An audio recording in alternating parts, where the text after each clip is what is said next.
So I'm sure you've heard me talk many times about how when we're in our 20s and 30s, there's so much pressure on us to find someone and settle down, get married, shack up, whatever, especially as women.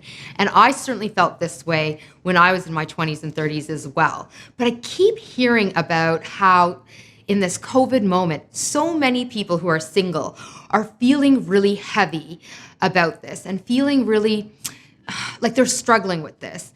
And I wanted to bring this up and talk about it because having gone through many periods, long periods of being single back in the day, know how shitty it feels. And I want to address this right on its head. So first of all, let me start by saying, and I've said this many times before, that the pressure that is on single people to find someone and settle down is really a social construct that people in relationships have created in order to make them feel better about the decisions that they've made.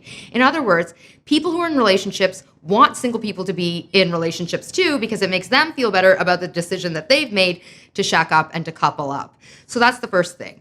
Secondly, in this COVID moment, we have myriad examples around us of how people in relationships aren't necessarily the happiest. And in fact, how many people do I know who are in relationships who are deeply struggling because now they're cooped up in a small space with the same person for like hours and hours every week, and they're having a very hard time.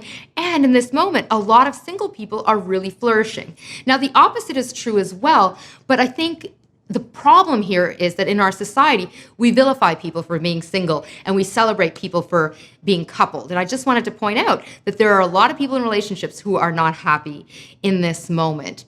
The thing that helped me the most, though, in these long bouts of being single and feeling all of this terrible pressure to find someone and settle down, is focusing on cultivating our best selves.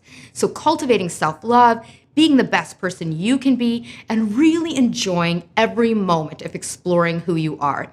I've done another video on this, which you can check out on my YouTube channel or at ritubhasin.com. But essentially, it was in the moment when I really dug deep, when I was writing my book called The Authenticity Principle, of exploring who I am as a person and what I actually need and want out of life, that I attracted into my life the person that I am now with and who I love and adore. And it's because of authenticity, living my best and cultivating self-love, that I was able to make this happen. So F the noise, shut it all out, focus on being the best you possible in this difficult moment. And as always, I love hearing from you, so drop me a line if this message resonates. Thanks for watching.